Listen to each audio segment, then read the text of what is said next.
So hello everyone, welcome back to my channel. First of all, Radhe Radhe.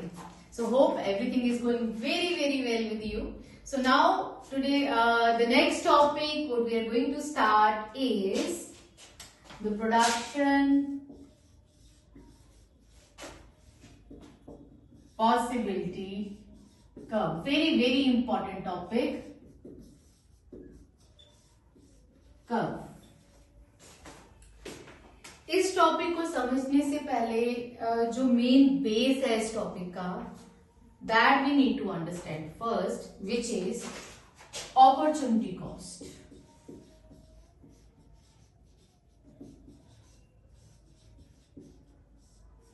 This is the base for this concept, the production possibility curve. First of all, hey, we need to treat ourselves as a producer because it is related with the production.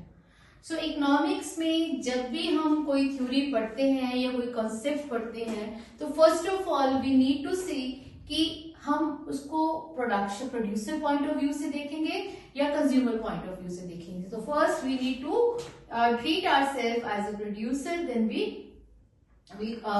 concentrate on the topic, right? So first topic is the opportunity cost. अब opportunity cost है क्या? So the opportunity cost means the cost of best alternative use, right? So पहले हम इसको एक example के through समझेंगे कि इसका मीनिंग क्या है, right? For example, I am doing a job and in which I am getting the salary worth rupees 50,000 say, right? So I am having more two options. एक ऑप्शन है कि एक जॉब से मुझे 35,000 ऑफर हो रहा है और एक जॉब से मुझे 40,000 ऑफर हो रहा है. So जो मैं जॉब कर रही हूं there I am getting 50,000, right? लेकिन इसके कंपैरेटिवली मेरे को एक ऑप्शन से कि 45,000 ऑफर हो रहा है और दूसरी ऑप्शन से मेरे को 40,000 ऑप्शन हो रहा है. सो इस जॉब को लेने के लिए कि 50,000 की जॉब पे कंसंट्रेट करने के लिए I need to sacrifice this 45,000 because इन दोनों में कंपैरेटिवली ये बेटर है. तो हमने क्या किया कि opportunity cost is the cost of best alternative use. इसके अलावा what ever I am doing now, उसके अलावा अगर मुझे कुछ ऑफर हो रहा है कि अगर मैं ये जॉब को सेक्रीफाइस कर रही हूं तो इसका मुझे 45,000 I have to take. So this is the opportunity cost for this 50,000, right? So I hope the topic is clear to you. So cost of best alternative use कि what we are sacrificing to gain something. किसी चीज को लेने के लिए, इस job को लेने के लिए मुझे ये 45,000 छोड़ना पड़ेगा. So that is the opportunity cost. So now comes to the main topic, that is production possibility curve. So production possibility curve, hey, you need to treat yourself as a producer. मैंने पहले ही बोला कि आपने इसको producer point of view से समझना है. तो very first thing, the meaning. First we will go with the meaning of production possibility curve. That means it shows the different combination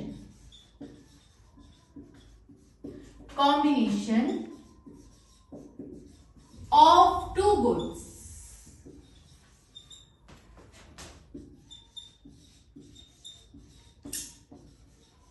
that can be produced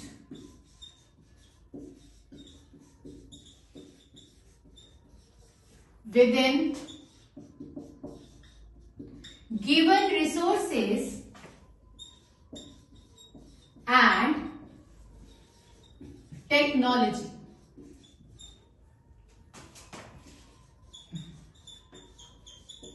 right? So इस definition के according production possibility का पहली बात, it's a graphical representation, right? जो different combination को बताती है किसकी, underline the word two goods and that can be produced within the given का मतलब constant, no change, given resources and technology, कि whatever the technology, whatever the resources we are using, वो change नहीं होंगे, वो constant रहेंगे, right. सो इसी से हमारे पास जो इस थ्योरी की अजम्पशंस हैं वो हमारे पास आ रही हैं। The very first assumption is, देखिए यहां से पता चल गया कि the economy is producing two goods because it shows the combinations. So दो गुड्स बनेगी, right. Second, no change in resources, resource में कोई भी चेंज नहीं होगा, कि अगर प्रोड्यूसर के पास मान लो कि 1 लाख रुपया है तो वो 1 लाख रुपया ही फिक्स्ड है, he cannot increase, he cannot decrease, right? Third option, no change in technology too.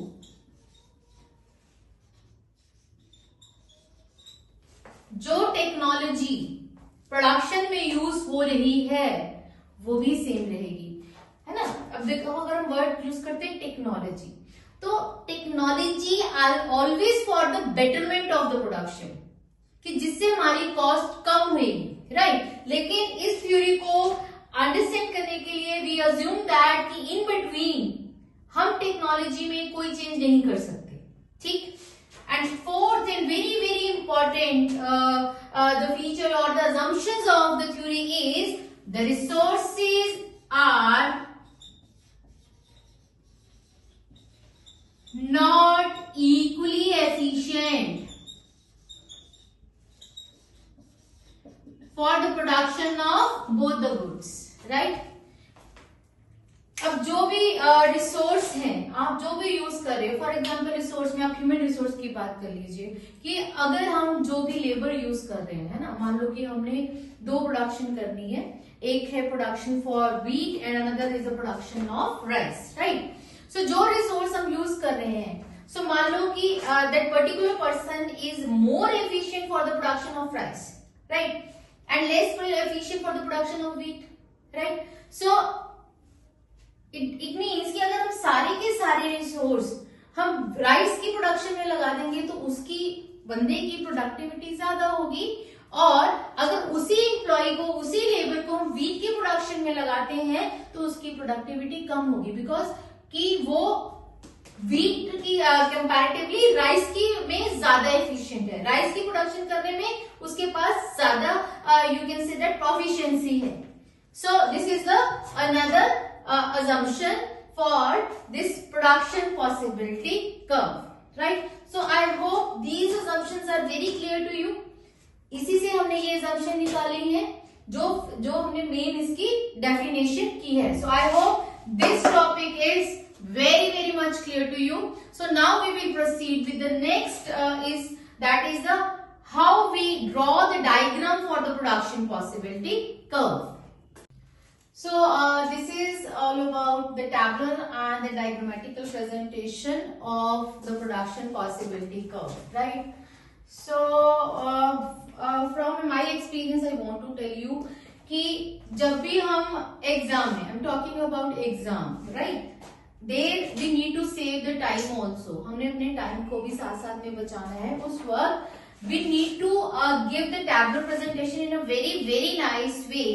लेकिन इस टैबुलर प्रेजेंटेशन को हमें डायग्राम में विद नंबर्स शो नहीं करना, जो कंक्लूजन है वो यहाँ पे क्लियर दिखना चाहिए कि जो आपने टैबुलर में बताया है, तो वो कंक्लूजन अगर यहाँ पे क्लियर होगा so you will get full marks, right. So अगर हम विद नंबर्स यहाँ पे डायग्राम बनाएंगे, because there you will not get any graph paper and all that, जहां पे आप बिल्कुल इक्वल डिस्टेंस में ये चीज शो करोगे, वहां पे भी आपको प्रॉक्स ही यूनिट्स लेने पड़ेंगे, राइट। तो वहां पे मे भी कई बार डायग्राम पे जो कर्व है उसकी शेप क्लियर ना हो, तो बेटर क्या है कि आपने टैबुलर को अलग रखना है और जो आपकी डायग्रामेटिकल प्रेजेंटेशन है उसको लिखना है, लेकिन conclusion should be very clear, ठीक है।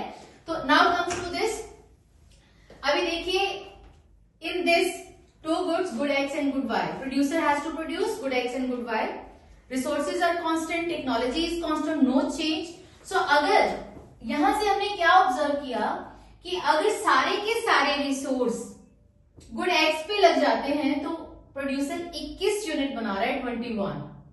अगर ऑन दी अदर साइड अगर वो सारे के सारे गुड वाई पे लगाता है, मतलब वो सिर्फ गुड वाई बना रहा है, तो वो कितने यूनिट बना रहा है, 6 यूनिट। तो इट मीन्स कि यहां से हमने ये देख लिया कि resource is not equally efficient, जो हमने अभी अजम्पशन में किया था। Means resources are more efficient for the production of eggs, right.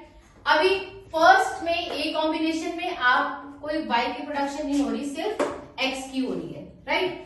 तो 21 यूनिट। सेकेंड कॉम्बिनेशन की अगर आपने यहां पे 1 यूनिट वाई का बनाना है तो you have to sacrifice something, क्योंकि हमारे पास रिसोर्स लिमिटेड है। अब वही चीज ले लो कि अगर मार्केट गए हो, मार्केट में आपके पास 100 रुपीज है, राइट, कि अगर आपको सिर्फ एप्पल लेने हैं तो आपने 1 kg एप्पल ले लिए, लेकिन अगर एप्पल के साथ आपको ऑरेंजेस भी लेने पड़ेंगे तो एप्पल की क्वांटिटी को तो कम करना पड़ेगा ना।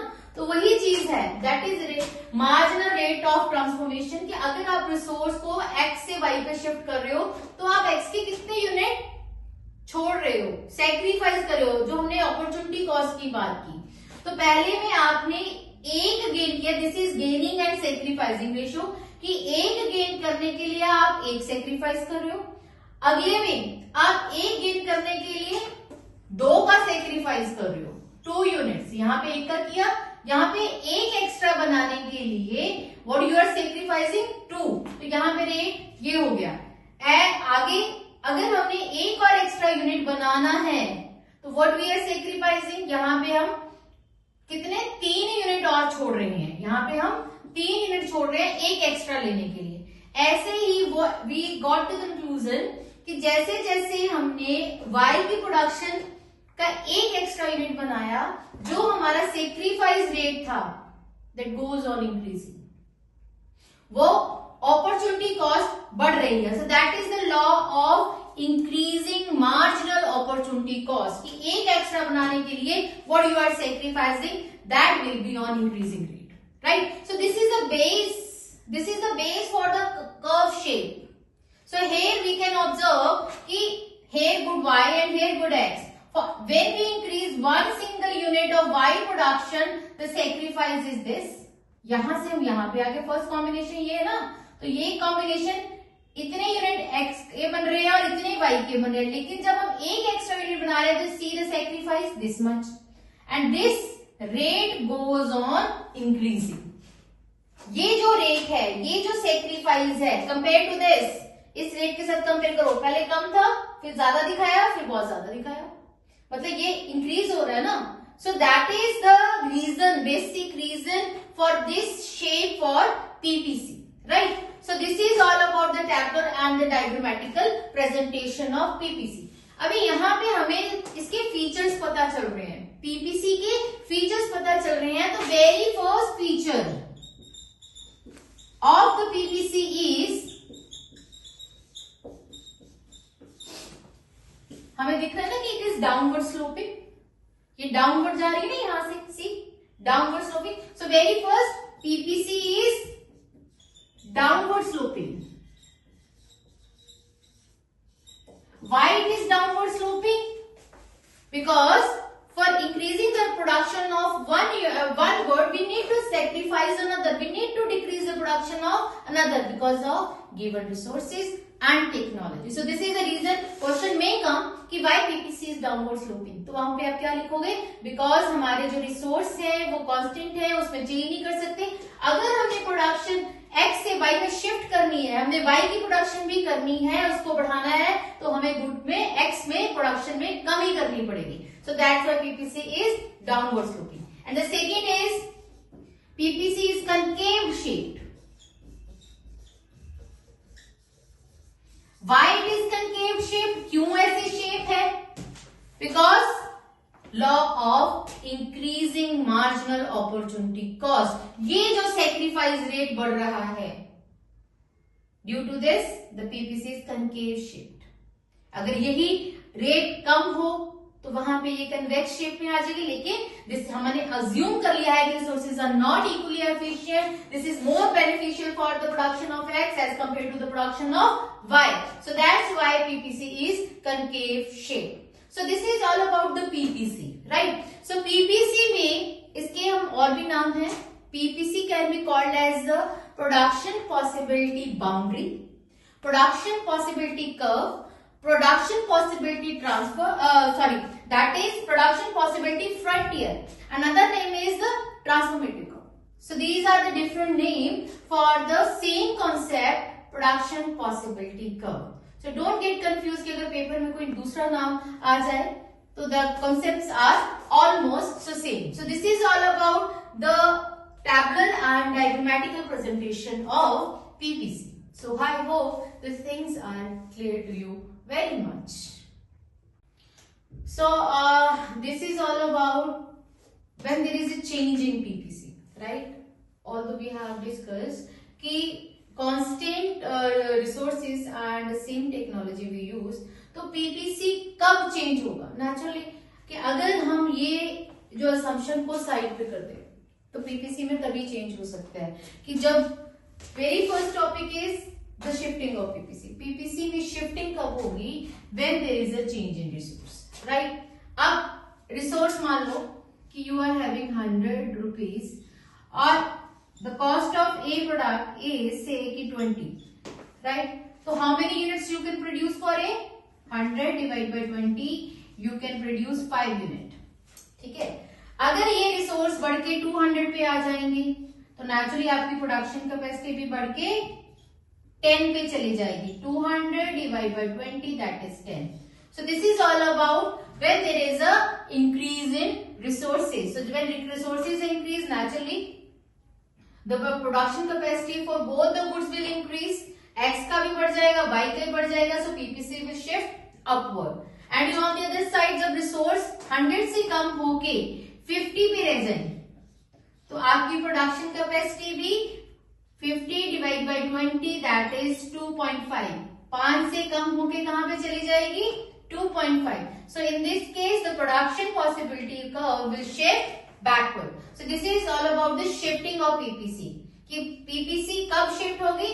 जब आपके resource बढ़ेंगे या कम होंगे. तो second is when we talk about the rotation in PPC. So PPC can be rotate. Rotate का मतलब कि सिर्फ एक में चेंज होगा। अब ये देखिए, it's all about it when happens when there is a change in technology. तो एक चीज मेरी याद रखना कि टेक्नोलॉजी को हमेशा हम अपनी प्रोडक्शन की बेटरमेंट के लिए यूज करते हैं, कभी भी हम नई टेक्नोलॉजी को छोड़ के पुरानी पे नहीं जाएंगे। So when we use the new technology, मान लिए कि आपने जो टेक्नोलॉजी हायर की है new technology, that is for the production of x.